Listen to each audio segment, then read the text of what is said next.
friends and family. Welcome back to another episode of Weekly Bazaar. I'm Jessica. And I'm Bedell.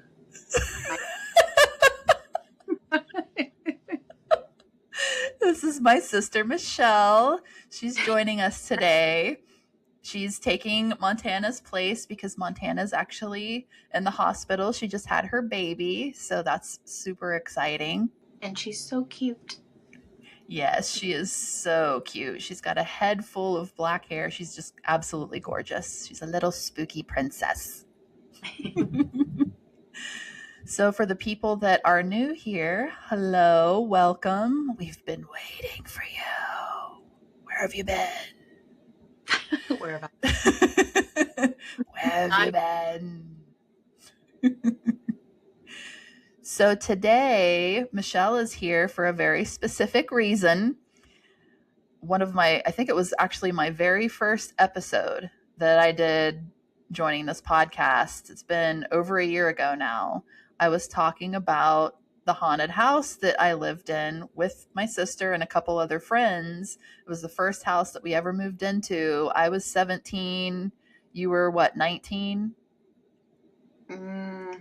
Was I yet? I had freshly turned 19. Yeah. Yeah. So I did the episode by myself back then and forgot a lot of stuff that she, like, after, I don't know if it was after you watched it or we were just talking about it, and she's like, oh, you forgot this. And I was like, oh yeah, you're right, I did. So we, all the way back then, we're like, okay, we'll do a part 2 and she can tell her side. So here we are, like a year and a half later, finally getting around to it.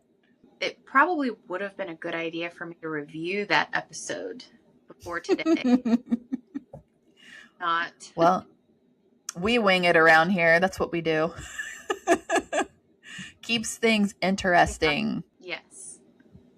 So before we jump right into the episode, would you like to introduce yourself, my sister? Tell the people a little bit about you. Maybe just a little. My name is Michelle, and I was a photographer for about 15 years. And then I became a grocery delivery lady for about 3 years, and I loved it. I didn't really know what to do next. Being in your mid-40s, it's a little bit of a curveball. And so now I'm going back to school, and I work in a library, and I'm writing and self-publishing things and being an artiste. So I also am a mother and a grandmother now. So yes, me. You are a busy, busy lady. Busy old granny. Always. I love being in my 40s. Probably my favorite age yet. So, ladies, there you have it. We were always told growing up that the 30s and 40s were your best years. So I feel like maybe that's why it's a little easier for us to embrace. I don't know. We're old souls. Yeah. We've always old souls. Okay, so now that you have learned a little bit about my awesome sister, let's get into it. So I'll try to remember a recap. We literally just were like, let's get on here and just chit chat like we're hanging out. So bear with us. Yeah. So no, I had just graduated high school and I was still 17 and we had already signed the lease before I even graduated. We're just very independent and we were just ready.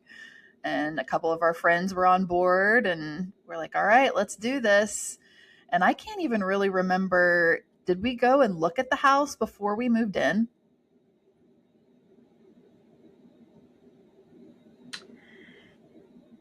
I feel like we did, yes. Okay, I can't really remember.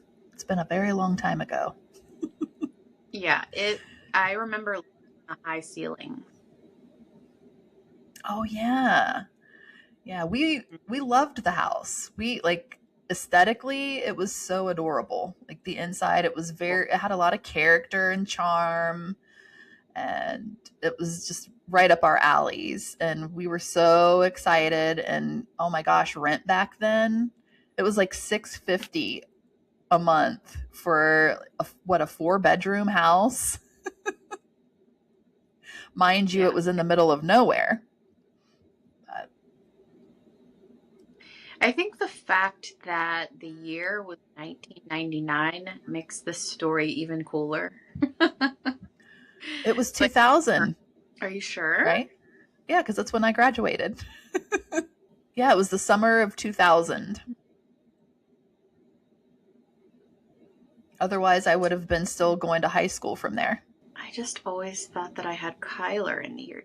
Oh no, it was 2001 when I had Kyler.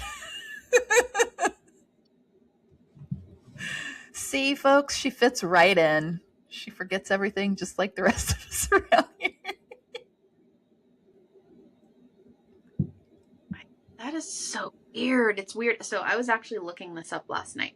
The house? Via ChatGPT.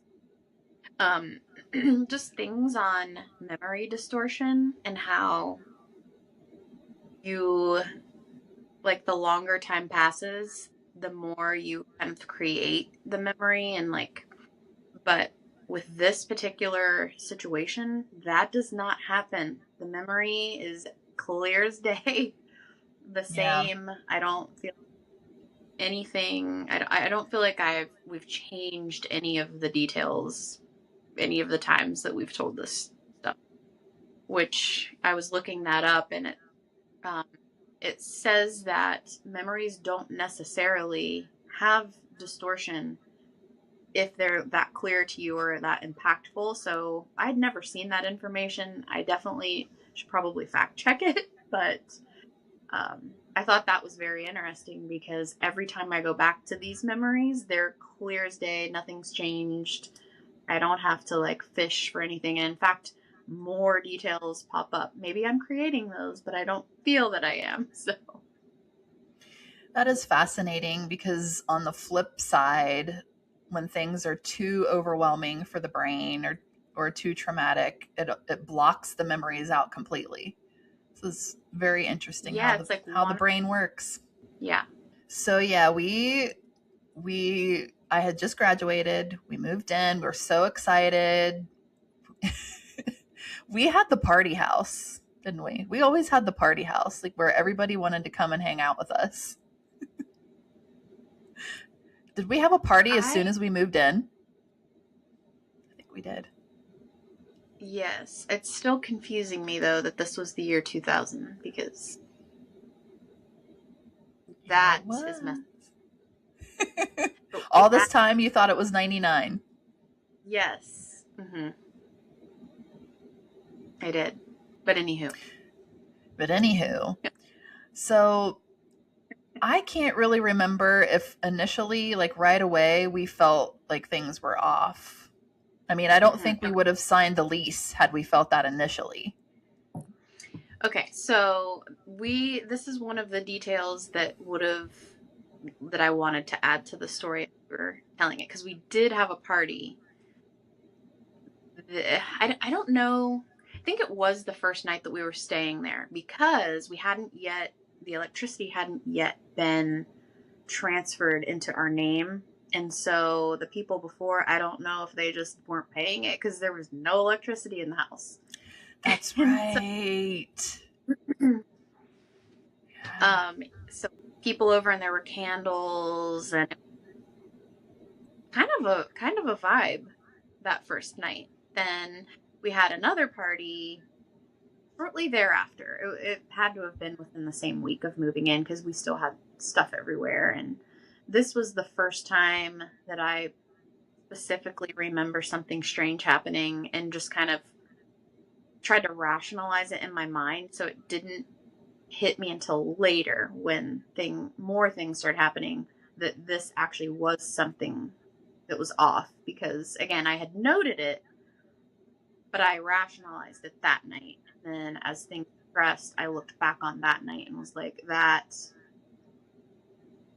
definitely was unexplained. So what had happened was I was sitting with a stranger. We just had random people there. You know, it's a college party. So there's just this random girl, and we're sitting listening to music, and there was a candle sitting on top of the speaker or something nearby. And I just remember all of a sudden this candle goes like this and then drops off of the whatever surface it was sitting on. It didn't, like nothing bounced it off. It moved forward and then fell off of the surface. And I kept thinking, well, maybe that, somebody was walking past and I wasn't paying attention. I just remember looking around and nobody was walking past, and maybe the music was bumping and it bumped it off. But then I'm like, but no, it didn't bounce off. It slid forward. I saw it with my own two eyes. So that was the first thing that I remember noticing myself. And I didn't say anything to anyone because it was just, a 30-second ordeal, and then the party continues. So right. And we knew how to have our parties. Everybody loved. I mean, and we loved our loud music. So, I mean, I could see where you were thinking, yeah, it could have been knocked off by the bass. But yeah, back when bumping the bass was really, really huge. That's why I have tinnitus now. Between that and all the metal shows that we went to. Good times. Oh, good yeah. times. Electronic or metal. Yeah. So to explain maybe people that didn't listen to the first episode, I probably should have started with this, but we grew up in southeastern Ohio in a little town called Athens. It's a university town. So there's a lot of college students around, and this is kind of why we got a house outside of town, because it was cheaper, because it's a college town, rent's cheaper when you're outside of the town. So that kind of puts this in place, like where we were. And Athens is notorious for spooky shit happening. Like it's just a creepy little town. Like it really is. So just so you know, that's where we grew up. That's where all this happened. It was outside of the little town of Athens, Ohio. I was going to say, might I add, the spot that this was in, I was on Google Maps last night how I found the picture that I sent you was I just went to Shade, Ohio, which is like an outlying tiny little maybe like 100 people live in Shade. And I zoomed in and I just went on the visual part, like where you can see the photo, and I scooted myself down the road until I found our house, because I could not remember the address. But yeah, the setting of this house is very creepy in itself, and it blows my mind that 4 young women would go live there, honestly. Yeah. Well, if you think about it, I mean, we grew up deep in the country, really. I mean, at least half of our childhood was, so that wasn't really unusual for us back then. I feel like now we're so far removed from that feeling that it does seem weird. Just like when you go back home and you're on the back roads and you think, how did I do this when I didn't even have a cell phone back in the day? It's so creepy. Yeah. But back then it wasn't. It was just, it's what we knew. So that could be. Didn't even faze us. True that. We want to by ourselves. Yeah, you could not stop us. We were not listening to anybody. We were going to do what we wanted to do, period. Yeah. So after the party, what is the next thing that you remember happening? Oh my goodness. This is why I should have reviewed. Very fascinating to compare notes, because it was like I was able to remember little bits of befores and afters of her stories, and like, I forgot about that. And then she was telling things that I had forgotten too. So, I think for me, the next thing that happened that I remember was actually happening to you, and that was the TV. We had this little TV that had a DVD VHS combo on it, or maybe even just VHS, honestly, at the time. Probably. I think I it think it was. But Yep. like a VHS TV itself, we thought that was the coolest thing. But it would like turn on by itself throughout the night. Jesse was sleeping for whatever reason on the couch most of the time. I'll tell you why. Because we drew for rooms, and I got the shittiest one. It was like a closet, basically, and I hated it. So I was rarely in there. Anyway, continue. It was really a room, but anyway. It was. So that was after you were talking about it, and there wasn't really anything else that had happened to that point that people were sharing about. So that was like the first thing I remember us talking about was you're like, the TV kept turning on. And then that became like a regular thing that happened. Just a regular occurrence in the old farmhouse is the TV's just turning on. And so then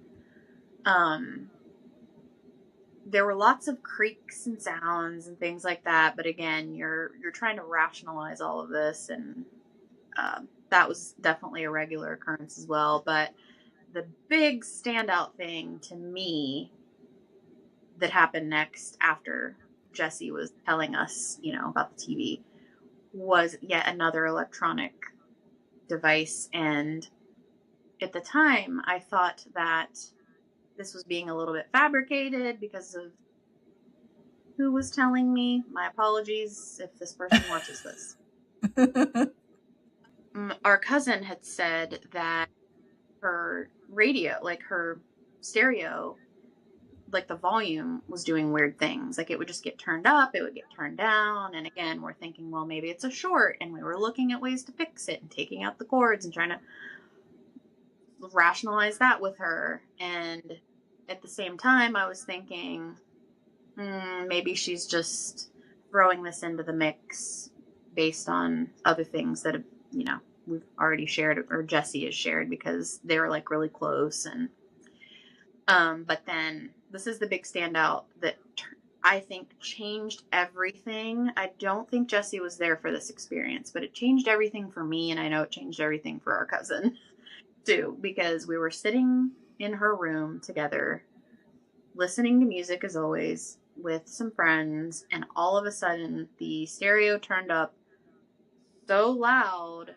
that it didn't even seem like it would be possible for it to turn up as loud as it turned up, and we could not turn it down. We were turning it down, it was not turning up. I had to unplug this thing to turn it off. And later, I completely forgot about that.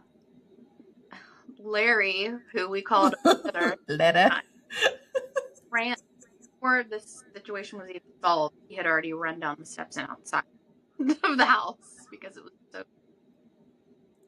That was a common theme with the men, the boys that were around. They were the biggest chicken shits, and they would always just bounce. Like, sorry, peace out, I'm out of here.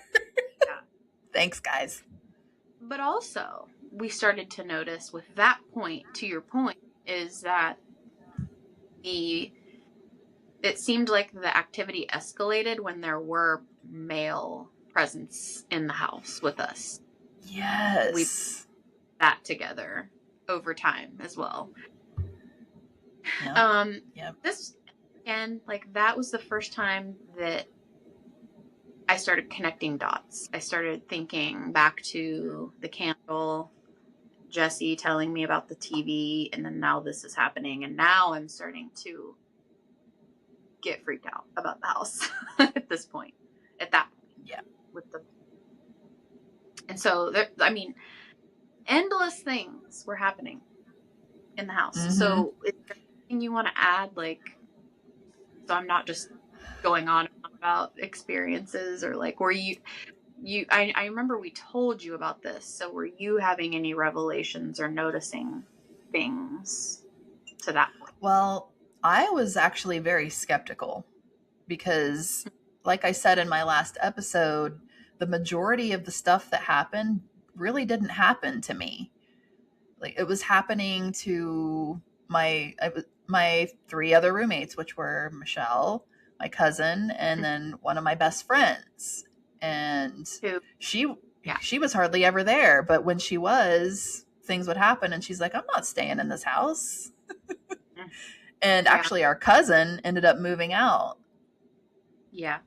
After a certain point, because she was just done with it. Yeah, and so did Adria.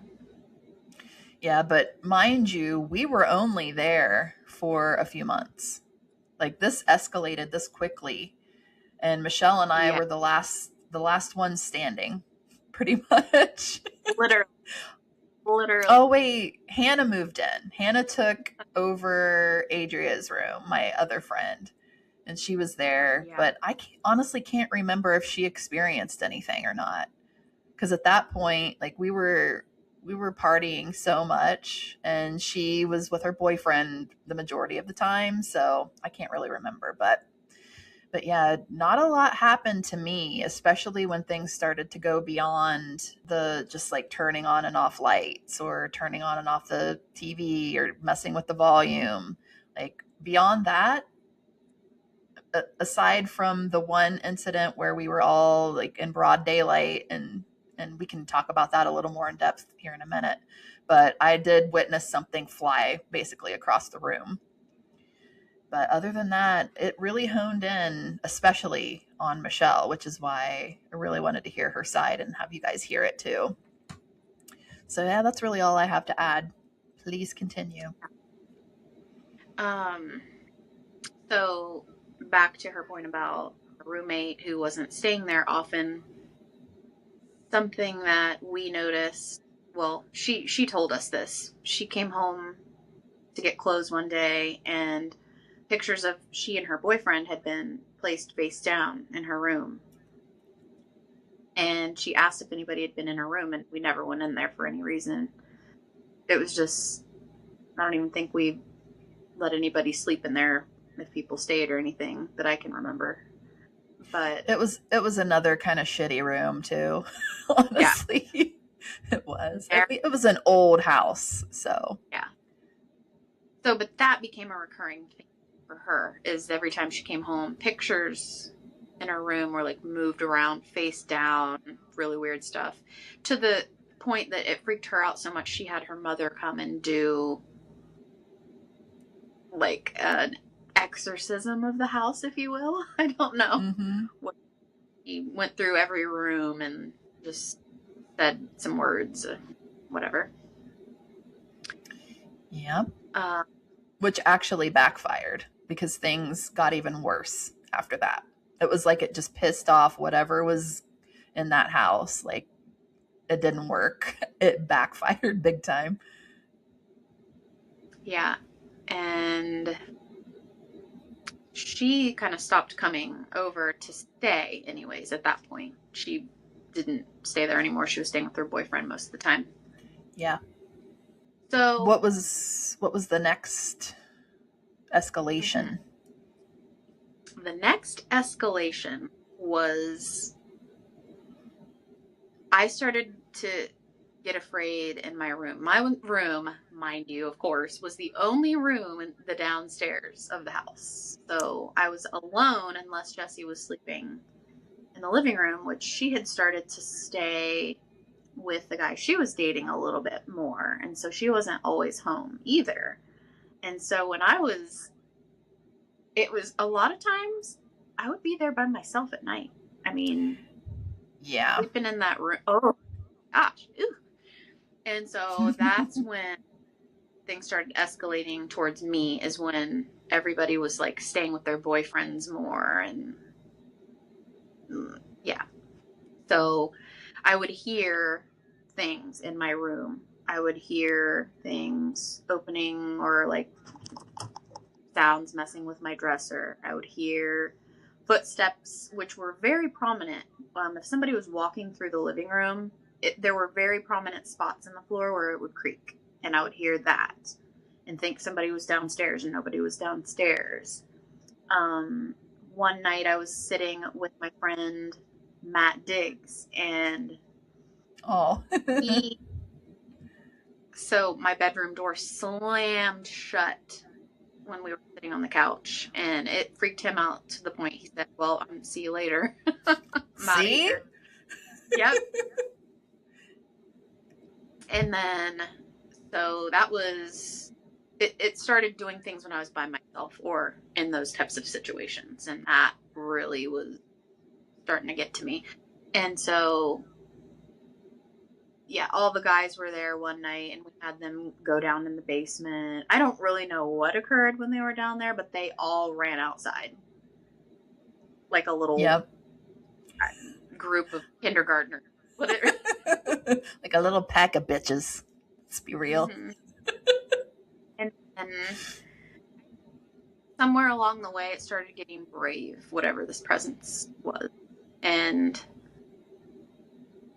like showing itself when in broad daylight, even.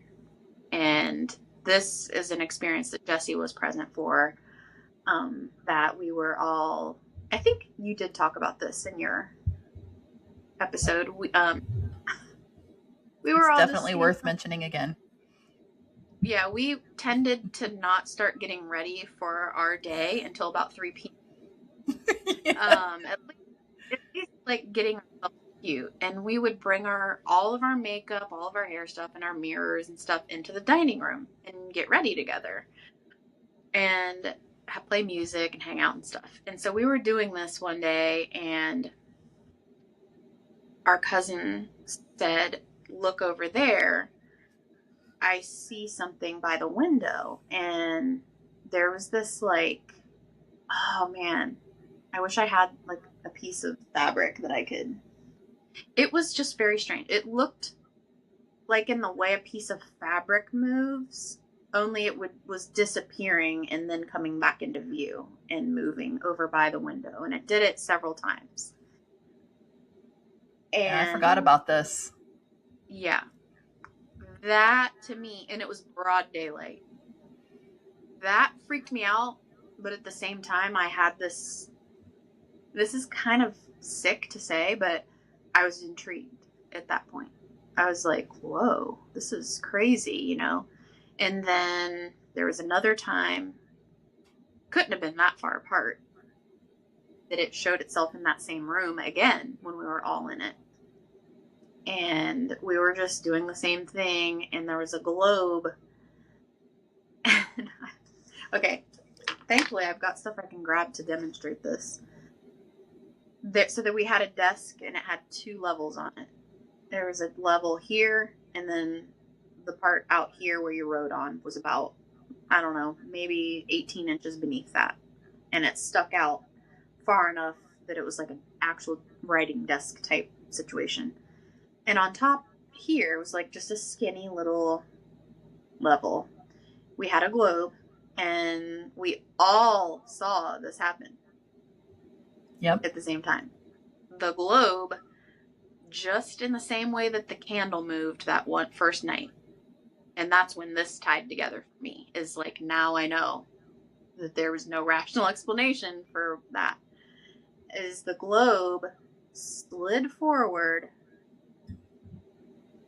and then shot over the second level, didn't bounce off of it, and landed on the ground. And we tried everything to recreate that in like every possible way that we pushed something off of that level. Every time it bounced off of that second level, there was no way at all. Even if you're shoving it forward, it would still hit the second level. And this globe, I'm telling you, this globe was at least 12 inches wide. Yeah. Moved over that level and hit the floor and broke a little stand that it was on. Like, yeah, there was no explaining it. Like, there was no way that it could have happened. We were all sitting down playing cards at the table. So nobody was walking past, nobody was bumping anything around. It just flew off. Mm-hmm. Yeah. Super So creepy. now is when the escalation really starts happening is that, as I said, it seemed like it got brave because it started just showing up all the time. And, or maybe not brave, but maybe it's realizing that we're noticing it or something. And I don't know. And so this was a night when Jessie was home. I was falling asleep in my room. I think she might have been the only one home that night besides me.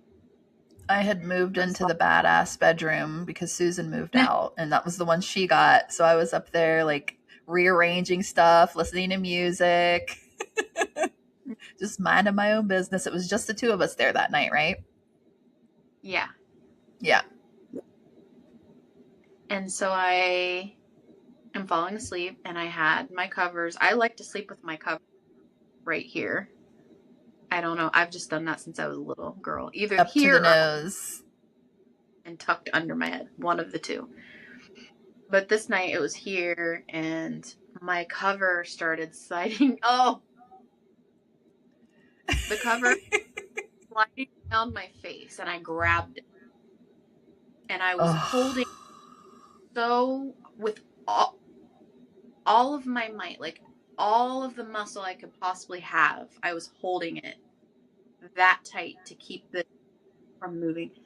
Because what happened was like it slid down, and I just woke up and grabbed it like this, and then it continued to like pull against me, but I pulled it back up and held it there with all my might. Is kind of how it happened, and I kept holding it and holding it and holding it as tight as I could. And then I was making a plan in my mind of what I was going to do, and I looked over and could see that the door was ajar enough for me to just run through it, like run through the doorway.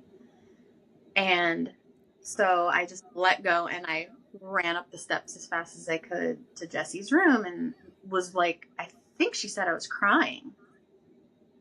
Like, I kind of remember that part, but I was very frantic, we'll put it that way.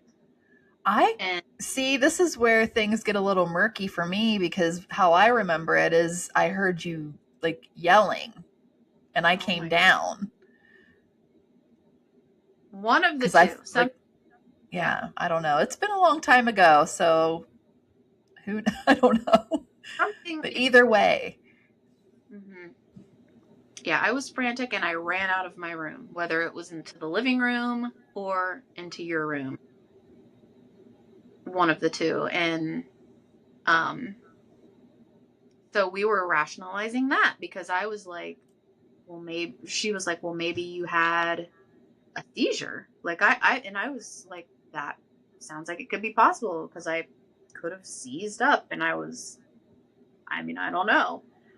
But then, the more I'm thinking about it, I'm like, I was perfectly coherent in formulating a plan to get out of my room. So I don't think I was having anything like that going on. And it happened out of nowhere too. Like, 1 second. And nothing like that has happened before. So, yeah. And the fact that you were able to get up and run, it's probably wasn't sleep paralysis either.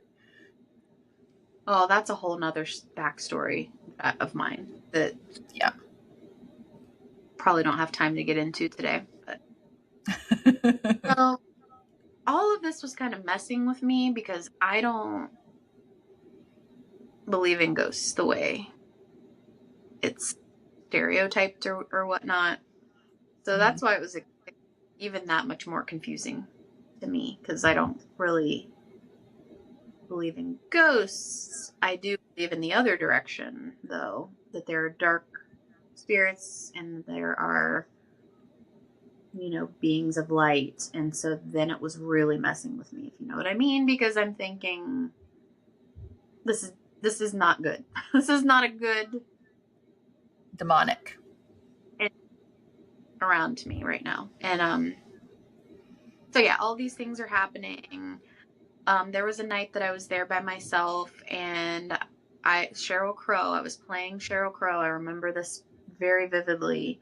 If it makes you happy was playing. It can be playing on the couch. started hearing the footsteps right coming towards me on the couch. I mean, close as you could get and away from me. Close and away. It was like it was circling her.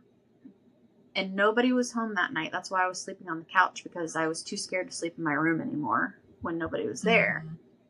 And that night, I formulated a plan. I ran outside into my car and locked the doors and slept in my car until the sun came up that night. And that was like the last memory that I have of something that happened to me before we moved out.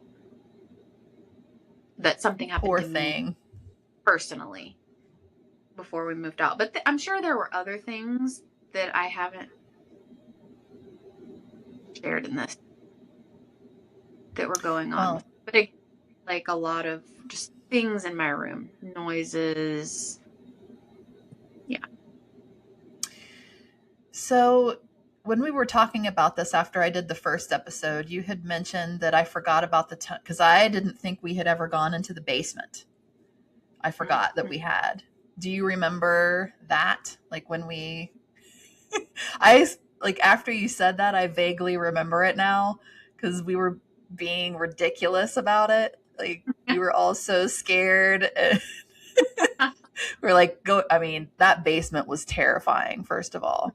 Talk about creepy basements. That ticked all the boxes. Like the stairs going down were like old wooden, just like they were going to fall apart at any minute kind of stairs. There was one bulb in the ceiling, and it was over on the other side of the room. I was picturing that when I started saying it. Ugh. Yes. Yeah, it was. And it was like a horror movie scene with the bulb, hanging off of a wire, and it's just the bulb by itself. Ugh. Yeah, just exactly like a horror film. And I kind of regret not really going through the stuff in the basement more, because I don't know who, like it was full of stuff. It had like photo pictures and frames and old furniture pieces and who knows what else. But I really regret that we didn't go through and see if we could find any treasures down there. We did find a painting, right? Yes. And I just thought of something that we didn't add to the Plug it in. That we had theorized a long time ago, but kind of forgot about. And I don't know if you still have this piece of furniture or not, but I do. We had a piece of furniture from the Ridges, which it wasn't the Ridges before. I'm not exactly sure the name of the institution before, but it was like an institution for people that they considered mentally ill, that they would actually conduct lobotomies, experiments. Yeah. And our grandmother, for a period of time.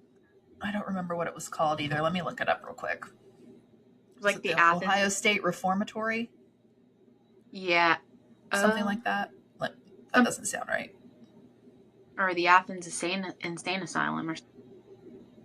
But Jesse had this piece of furniture from there that we had bought at oh my gosh, I don't remember the name of this place either. I can't remember anything. But it was a thrift store, and the lady told us where this piece of furniture came from, and it came from that institution. And for a while we theorized, well, maybe, some dark thing was attached to that, and then now it's following us around or something.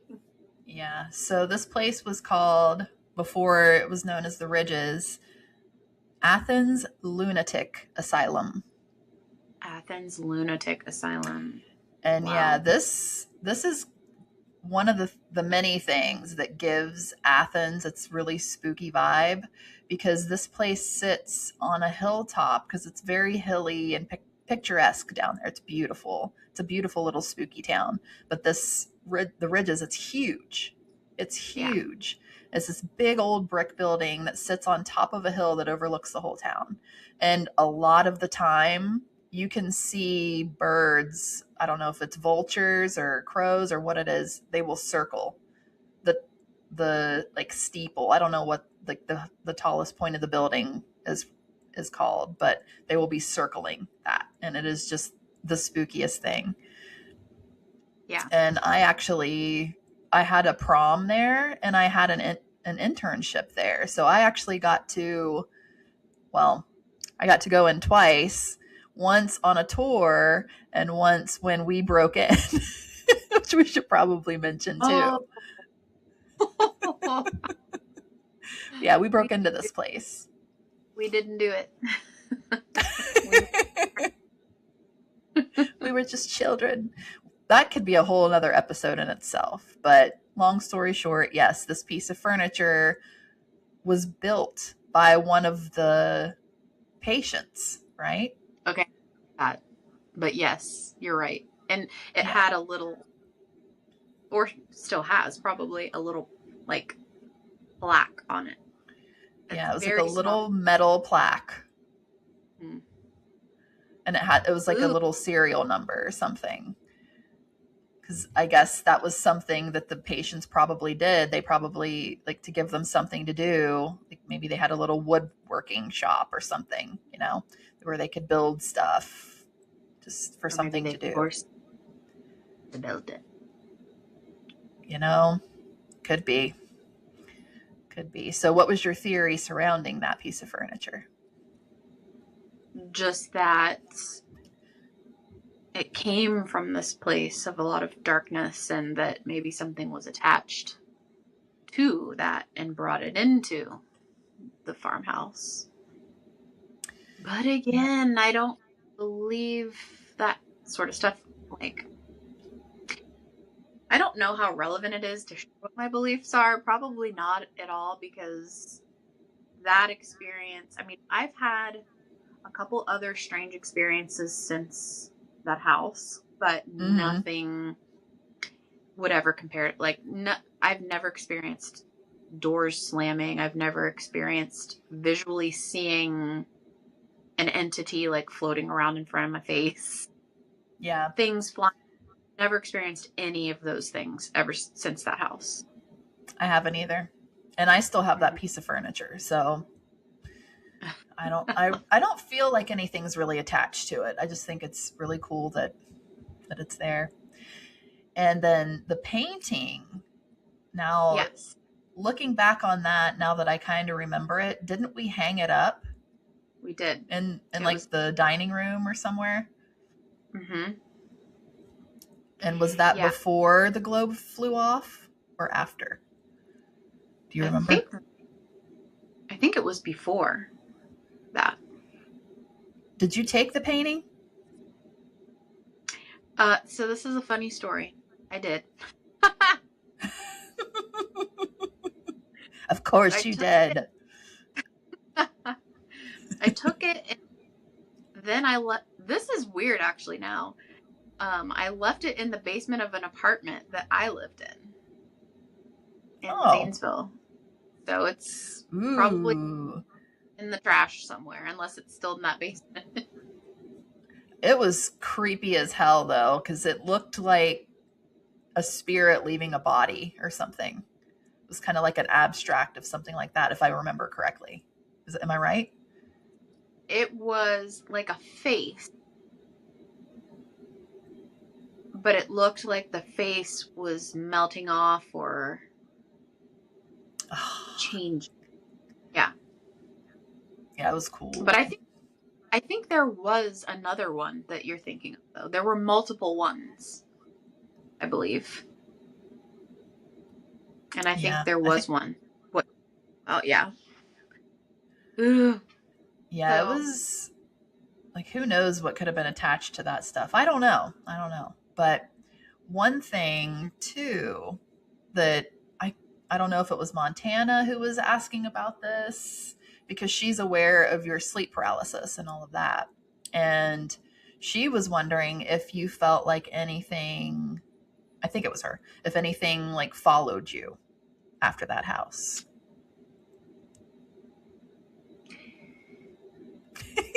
Where do I begin? So, okay.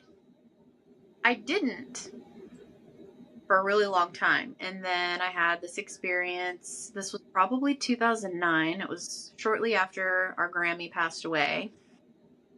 And I was dealing with it in a weird way. We all deal with these kind of losses in our own weird ways. And I was just like, I had no good schedule going at the time. And I hadn't really experienced the paralysis things in a long time, to be honest. And so my sleep was off. My routine was completely off. And I was just like napping a lot during the day because I was staying up all night working on like editing pictures. And so I would like nap throughout the day sometimes. And I was asleep in the fetal position, and I had this, it was a dream, so I thought that something was rolling me around on the bed. But when I woke up, I was actually in a different, like, I was in a weird position when I woke up, and it creeped me out because I'm like, was that a dream, or was that actually happening? And that was the first time since I was probably around that age that it was really happening that to that level, because things like that happened to me a lot when I was a little girl. Yeah. But so it was so unsettling that I was talking to a friend of mine who, weirdly enough, she's the most non-religious, non-spiritual person on the planet, says to me instantly after telling her this, mind you, because she knew about the house and all of that. And she said, well, she asked me, have you ever did it feel familiar, basically, she said. And as soon as she said that, I was like, please don't. She said, my telling me that this is, this entity or whatever is familiar to you. And so that really freaked me out.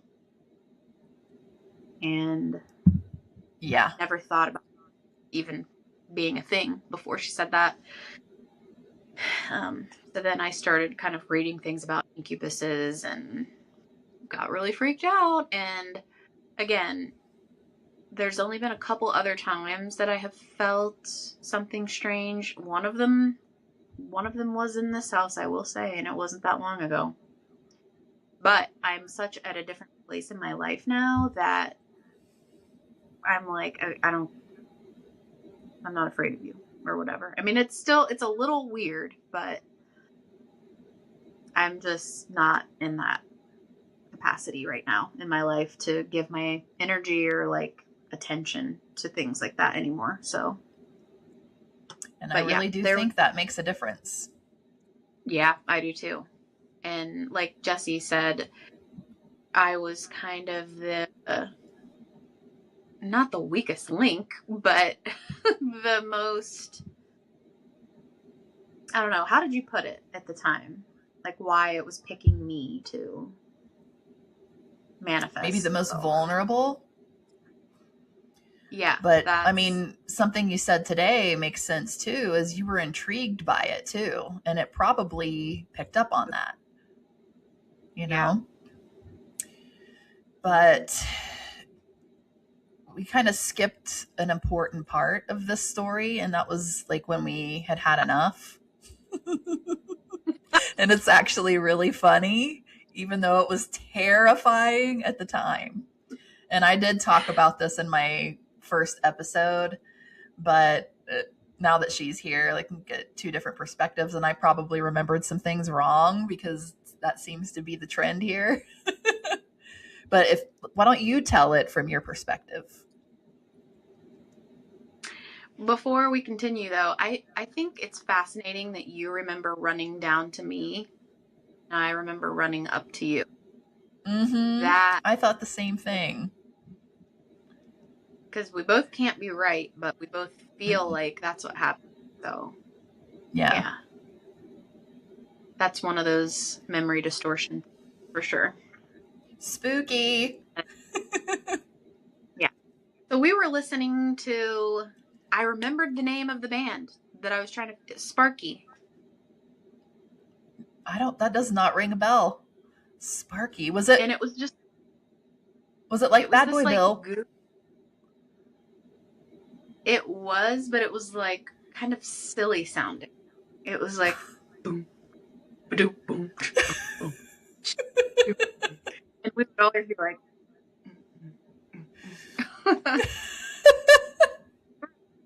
to this. It was so fun to listen to that album, and I'll have to listen to it. I looked it up. I can't find it anywhere. I can't even find it. So if any of you out there know who I'm talking about, please email me at weeklybazaarpodcast@gmail.com, please and thank you. So we were listening to that because I specifically remember us being really silly and just having a sister night, and all of a sudden, oh my gosh. This was the most hilarious thing I think I've ever witnessed in my entire life. In front of me, anyway, happening.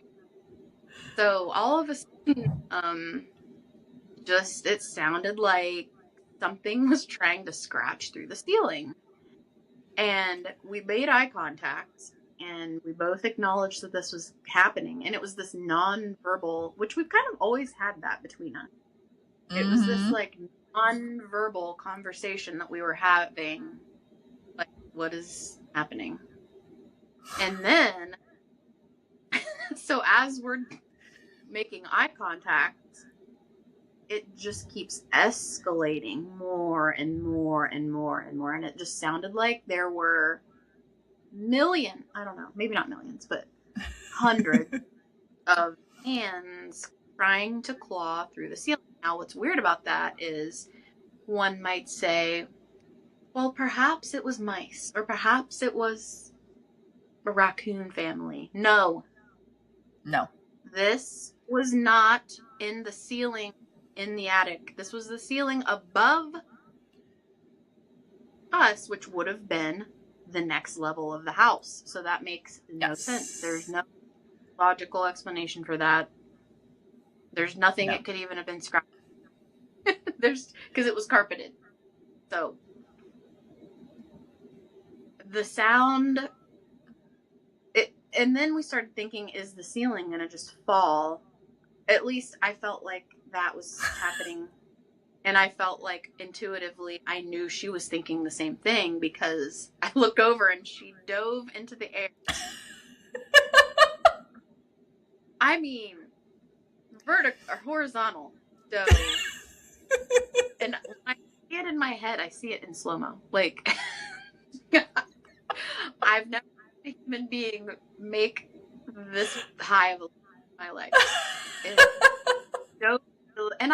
it was, why this is telepathy is because I know what you rationally, like, why you would have done that. Because you thought, well, at least if I'm in here and the ceiling falls, it's not going to fall on me in there, because it's not happening. It was happening right above our head. I was just frozen. I'm just watching her dive into the dining room. It finally just stopped completely. Just completely stopped. Like nothing ever happened. Yep. And that was the end. I said, this is it. It was 1 a.m. I called my landlord. He didn't answer. I left a very long and very probably confusing voicemail on his thing. I said, something is trying to scratch through the ceiling right now. There's unexplained activity happening. It's been happening here, and like, I just kind of went over the whole thing in a 20-second period of time of why we were moving out.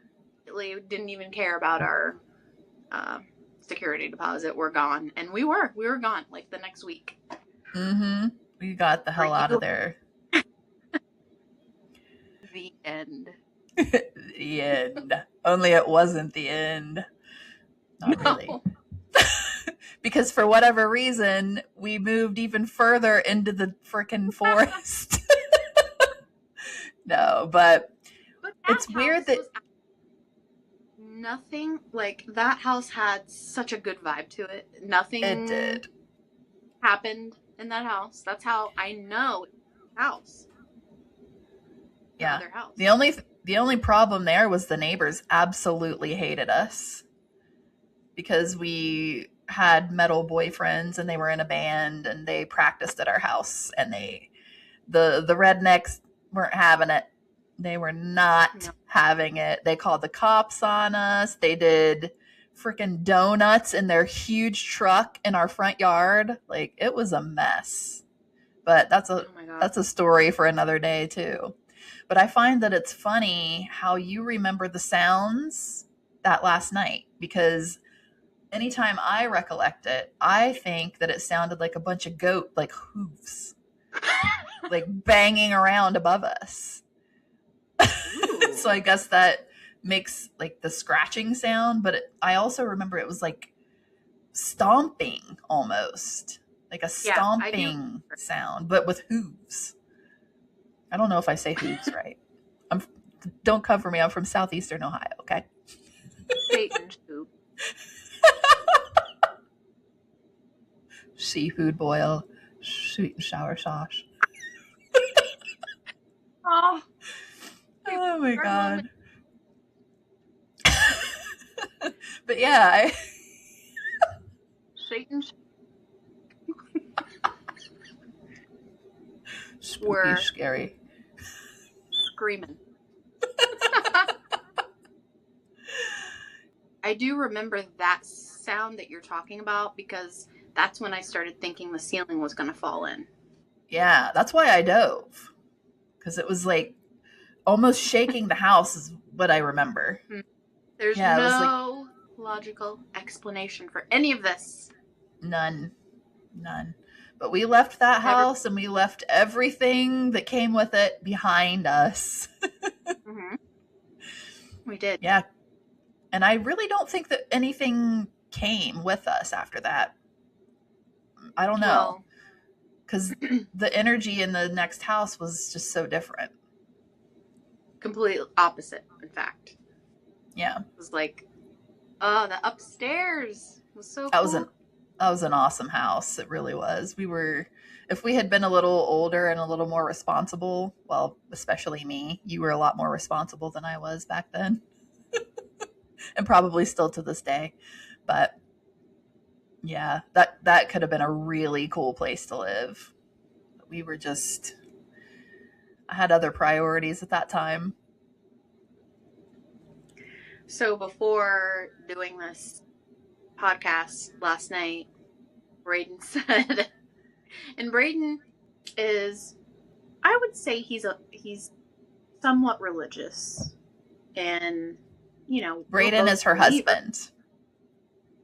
Braden is my husband. We're both believers, but I would say he's a little more on the religious end of our beliefs, and he said, now you better be careful talking about this, stirring things up. Podcast tomorrow. And so I'm like, oh, I'm not even phased even if that thing does show up. Wouldn't you know, I stabbed myself with a pair of hair cutting scissors right before we got on this. Ooh, and here the injury. You see that? Oh yeah, I see it. And I thought, oh hell no. Sorry. Yeah, I didn't even think twice about it, honestly. Like, I feel like whatever was in that house is still in that house. And Michelle sent me some photos of it last night, and it's the first time I've seen it in years. And instantly, I just got a pit in my stomach. Like, yeah, it still dwells within those walls, whatever the hell it was. And we had a theory, and we probably should have looked into this a little more, because I know this came up from the last episode, that Like, it was a safe house of some kind at one point. Like, part of the Underground Railroad, and I don't know, Yeah. wasn't that a theory? Was that our theory? Yeah, we had that theory because this isn't even this isn't even working anymore. It's turned off. Oh, her little mic, her little puff mic isn't working. Died. It's fine. But we decided that because there was this weird thing in the basement. It was like a hole in the wall that had been sealed over. It looked like a doorway shape. Yeah. That would have literally gone to under the ground. You don't need to use the mic anymore. It's not working. She's still holding it, talking it.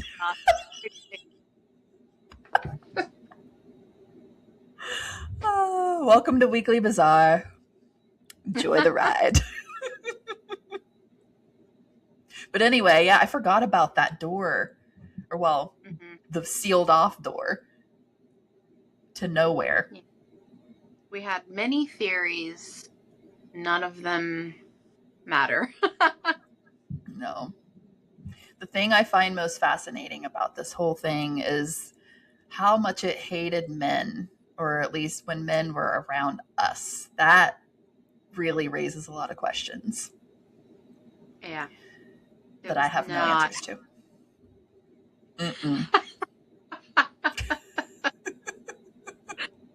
There are no answers. No answers. Sorry. The end. Bye. So yeah, is there anything else that you can remember? No, but I have had an experience where I saw something and I forgot about it till just now. Okay. This would be kind of an interesting topic for you guys to cover, actually. It's the Mansfield prison, where they found the Shawshank Redemption. And you can go there. We should go there. That'd be really cool. So I took Kyler there. That's terrible. I took Kyler there when he was he was probably 12 or so, I would say. Love it. And went there and we took a tour and we were walking through. Oh, this was crazy. Two things happened that were comparable to what happened in the house. So we're in the basement of this place and there's a library, and off to the side of the library was a sitting area, and there were these wire racks that had hangers on them, but the hangers were made to where you couldn't take them off, probably just for safety, so people weren't murderers weren't able to hurt anybody with them. They were sealed around these this metal wire thing, so there's no way you could get them off. Okay. And so I were standing just looking into this room, and it was super dark. It was just a weird, dreary day, and it was dark in this room, and we're standing there, and we were just talking about how, I wonder what people did in this room, And as we're saying that, the hangers clanged into each other. Ugh. Just clanged right into each other. And then, so... What did Kyler do? We just looked at each other, okay. We didn't really talk about it either. And then we went to the upstairs part. And so, again, okay, so there's I'm trying to think of a way to illustrate this. There are two sets of cells. One on the right-hand side, one on the left-hand side.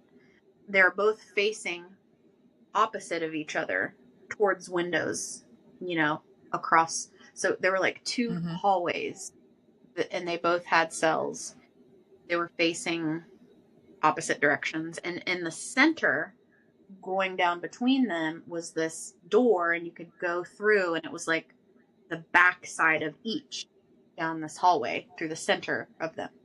Can you see that? Yeah. So the door was open where you could see down through the metal, and you could walk all the way around, but you could walk to the end of one side, but you couldn't get through.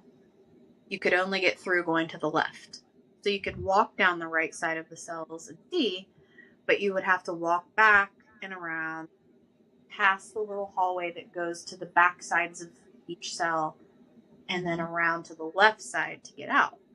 Well, we walked down the right side, we walked back up, and as we were walking past the door, we saw somebody down at the end of the, like, inside this doorway, all the way at the end, who walked through and went to the left side.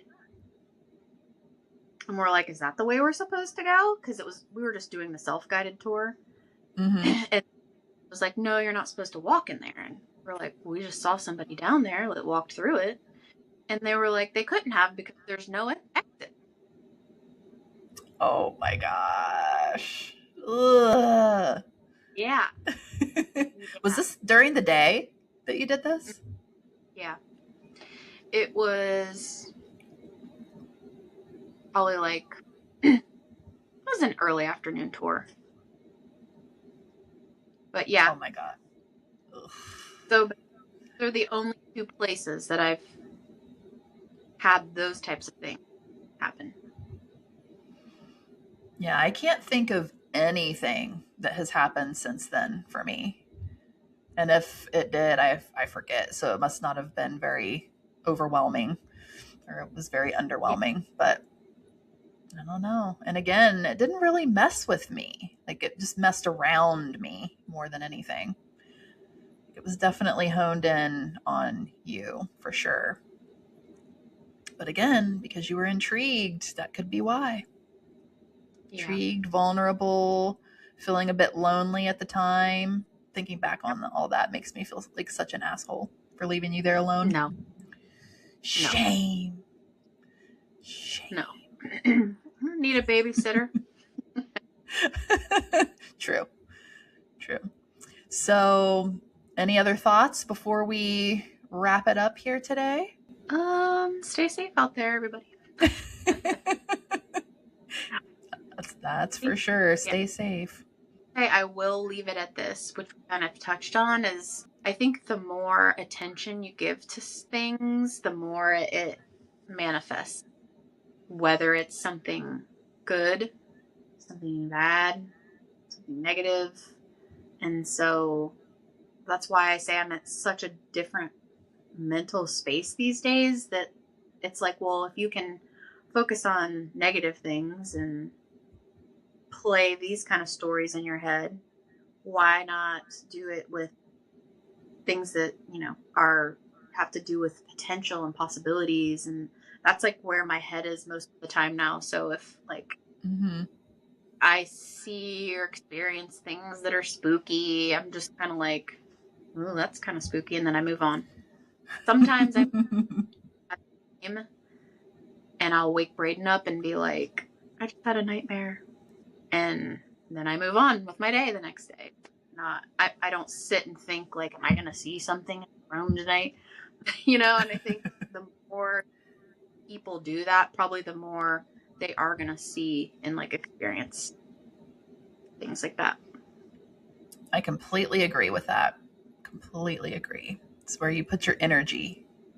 It's just gonna kind of open up that channel, I feel like. Yeah. So if you haven't watched watched or listened to the first episode, actually, I don't think we were making videos at that time. So it's just wherever you listen to your podcasts, you can find my episode just where I talk solo about this. It's called The Old House on 33. It's one of our very first episodes, so you can check that out. And maybe I say some things a little differently there that can fill in some gaps too. And otherwise, you can find us on all the social medias, Weekly Bazaar Podcast. You can email us at weeklybazaarpodcast@gmail.com. If you have any stories that you'd like us to cover, let us know. You can support us on Patreon, patreon.com/weeklybazaar, $5 a month. No obligation. It just really helps us out, keeps us motivated. But like we always say, we just appreciate you listening to us every week, to our nonsense, our shenanigans. It means the world to us. Thanks again, Michelle, for being on. I had Thank you so for much having fun. me. Yeah, really cool. I feel like I rambled on, but you're welcome. Hey, that's what we do around here. It's all good. It's fun. It's just relaxed and it helps people get to know you a little bit more. So yeah, we'd love to have you on again for maybe like talking about your sleep paralysis or something like that. If you guys want to hear anything from Michelle, let us know and maybe we can get her back on here again. So on that note, if it's weird, we're gonna talk about it. Bye guys. Bye Michelle. Goodbye.